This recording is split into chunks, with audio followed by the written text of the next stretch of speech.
Beritakanlah firman, siap sedialah baik atau tidak baik waktunya. Shalom, puji Tuhan, oleh kemurahan Tuhan saja kita bisa berjumpa lagi dalam renungan harian di hari ini. Saya percaya kita semua ada dalam berkat dan pertolongan Tuhan. Mengawalinya mari kita berdoa. Puji dan syukur hari ini kami naikkan kepadamu ya Allah, karena Engkau berikan kami waktu dan kesempatan kembali untuk kami akan mendengarkan sebagian dari firman-Mu yang adalah makanan rohani bagi rohani kami. Roh-Mu yang kudus tolonglah kami. Urapilah, berkatilah kami dengan firman-Mu di hari ini. Dalam nama Tuhan Yesus Kristus kami berdoa. Amin. Nats firman Allah yang menjadi perenungan kita bersama di hari ini saya ambil dari 1 Korintus pasal 12 ayat 12 sampai dengan ayatnya yang ke-31. Secara khusus saya akan baca ayat 12 dan 13. Firman-Nya berkata demikian. Karena sama seperti tubuh itu satu dan anggota-anggotanya banyak, dan segala anggota itu sekalipun banyak merupakan satu tubuh, demikian pula Kristus. Sebab dalam satu roh kita semua, baik orang Yahudi maupun orang Yunani, baik budak maupun orang merdeka, telah dibaptis menjadi satu tubuh, dan kita semua diberi minum dari satu roh. Demikian firman Allah hari ini yang mengajar kita, menasihati kita, telah dibaptis menjadi satu tubuh. Jadi mari kita sadari dan kita ingat bahwa siapapun saudara, apapun saudara dan saya telah dibaptis menjadi satu tubuh, menjadi satu tubuh Kristus. Hal ini sangat jelas sekali dalam ayatnya yang ke-13.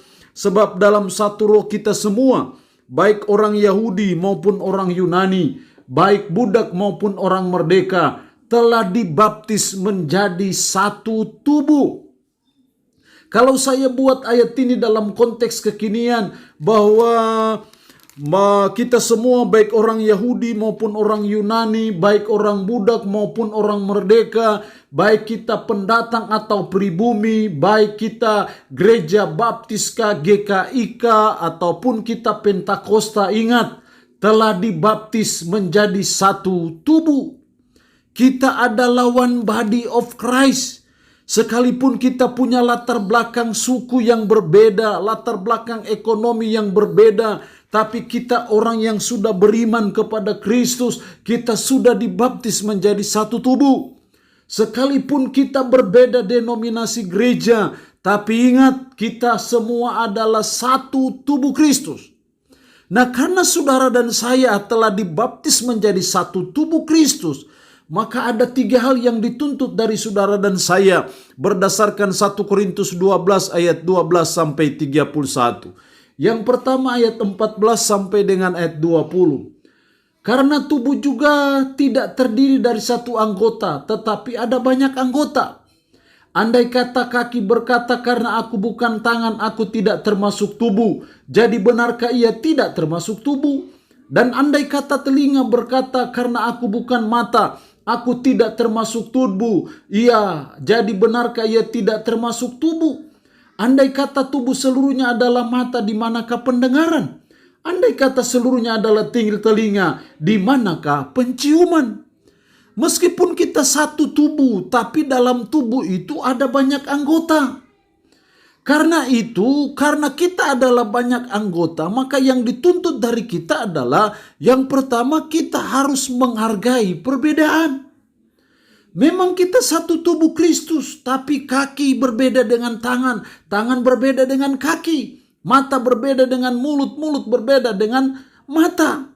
Masing-masing sudah memiliki fungsi masing-masing. Jadi karena kita telah dibaptis menjadi satu tubuh, mari kita belajar untuk menghargai perbedaan-perbedaan yang ada. Memang kita satu tubuh Kristus, walaupun kita GKI, walaupun kita Pentakosta, walaupun kita karismatik, walaupun kita baptis, walaupun kita gereja Betel. Memang kita berbeda denominasi gereja, tetapi kita satu tubuh. Ada perbedaan seperti tubuh, maka kita juga ada perbedaan. Karena itu kita harus saling menghargai perbedaan itu. Jangan saling menghina antara satu dengan yang lain. Jangan denominasi satu saling mengkreditkan, saling menjatuhkan satu dengan yang lain. Itu berarti kita tidak menyadari bahwa kita telah dibaptis menjadi satu tubuh. Jadi hal yang pertama kita dituntut supaya kita harus menghargai perbedaan.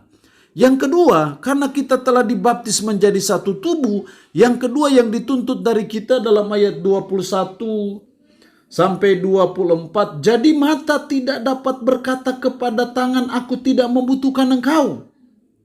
Dan kepala tidak dapat berkata kepada kaki, aku tidak membutuhkan engkau. Malah justru anggota-anggota tubuh yang nampaknya paling lemah, yang paling dibutuhkan. Karena kita telah dibaptis menjadi satu tubuh, maka yang kedua yang dituntut dari kita adalah mari kita harus saling membutuhkan. Mata tidak dapat berkata kepada tangan, aku tidak membutuhkan engkau. Dan kepala tidak dapat berkata kepada kaki, aku tidak membutuhkan engkau. Kita orang GKI tidak bisa berkata, aku tidak membutuhkan karismatik. Demikian juga karismatik tidak bisa berkata, aku tidak membutuhkan orang GKI.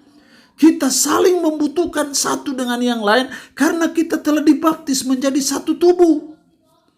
Jadi mari kita sebagai umat, sebagai orang percaya, sekalipun kita berbeda denominasi, berbeda organisasi, bahkan mungkin kita berbeda suku, berbeda latar belakang, ingat kita telah dibaptis menjadi satu tubuh. Karena itu kita harus saling membutuhkan satu dengan yang lain. Tidak boleh saling menjatuhkan satu dengan yang lain. Tidak boleh saling sikut menyikut satu dengan yang lain. Itu bertanda bahwa kita tidak menyadari bahwa kita telah dibaptis menjadi satu tubuh Kristus. Jadi hal yang kedua, kita belajar untuk kita saling membutuhkan antara denominasi satu dengan denominasi gereja yang lain. Antara umat yang satu dengan umat yang lain. Kita harus menyadari bahwa kita harus saling membutuhkan satu dengan yang lain. Yang ketiga yang dituntut dari saudara dan saya karena kita telah dibaptis menjadi satu tubuh. Ayat 25 dan 26. Supaya jangan terjadi perpecahan dalam tubuh. Tetapi supaya anggota-anggota yang berbeda itu saling memperhatikan. Karena itu jika satu anggota menderita, semua anggota turut menderita. Jika satu anggota dihormati, semua anggota turut bersukacita. Jelas sekali dalam ayat 25 supaya jangan terjadi perpecahan dalam tubuh. Tetapi supaya anggota-anggota yang berbeda itu saling memperhatikan. Hal yang ketiga yang dituntut dari kita karena kita telah dibaptis menjadi satu tubuh Kristus. Yang ketiga adalah kita harus saling memperhatikan. Jangan sampai terjadi perpecahan dalam tubuh Kristus. Karena kita sudah menjadi satu tubuh. Tapi sebaliknya kita harus saling memperhatikan. Wujud saling memperhatikan dijelaskan dalam ayat 26. Karena itu, jika satu anggota menderita, semua anggota turut menderita. Jika satu anggota dihormati, semua anggota turut bersukacita. Jika denominasi satu sedang menderita, maka kita turut menderita. Sebaliknya, jika satu denominasi yang lain dihormati, semua anggota turut bersukacita. Itu namanya kita harus saling memperhatikan. Karena kita telah dibaptis menjadi satu tubuh. Kristus adalah kepala saudara dan saya. Dan saudara dan saya adalah anggota-anggota tubuhnya. Maka kita belajar untuk saling memperhatikan satu dengan yang lain. Jadi orang GKI harus memperhatikan orang karismatik. Orang karismatik juga harus memperhatikan orang GKI. GBI harus memperhatikan Pantekosta. Pantekosta juga harus memperhatikan GBI. Itu yang namanya kita tubuh Kristus. Kita saling memperhatikan, saling membantu antara satu dengan yang lain tanpa memandang apa denominasi gereja kita. Tapi kita harus memandang bahwa kita telah dibaptis menjadi satu tubuh. Karena itu kita harus saling memperhatikan. Sehingga kalau satu menderita, kita semua turut menderita. Sebaliknya ketika satu dihormati, kita semua turut bersukacita. Itu artinya bahwa kita belajar dan terus berusaha saling memperhatikan satu dengan yang lain karena kita telah dibaptis menjadi satu tubuh. Allah yang punya firman ini memberkati kita dengan firman-Nya di hari ini. Amin. Mari kita berdoa. Puji syukur untuk kebenaran firman-Mu hari ini yang mengingatkan kami, mengajar kami bahwa kami telah dibaptis menjadi satu tubuh Kristus. Karena itu tolong kami supaya kami menyadari akan hal itu, dan tolong kami untuk kami berusaha untuk mau saling menghargai perbedaan antara satu dengan yang lain.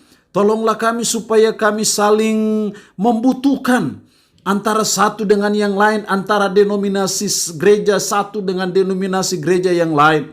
Tolonglah kami juga supaya kami saling memperhatikan antara satu dengan yang lain, sehingga ketika ada denominasi lain sedang menderita, kami juga turut menderita. Karena kami telah dibaptis menjadi satu tubuh. Roh-Mu yang kudus menanamkan firman dalam hati dan pikiran kami, serta menyanggupkan kami untuk bisa memperlakukannya dalam hidup kami sehari-hari. Hamba mohon berkat bagi umat-Mu yang mendengarkan renungan harian di hari ini. Yang sakit, hamba berdoa dalam nama Yesus. Tuhan lawat, Tuhan jamah, dan Tuhan sembuhkan. Terpujilah nama-Mu ya Tuhan. Dalam nama Tuhan Yesus Kristus kami berdoa. Amin. Shalom. Tuhan Yesus memberkati kita semua.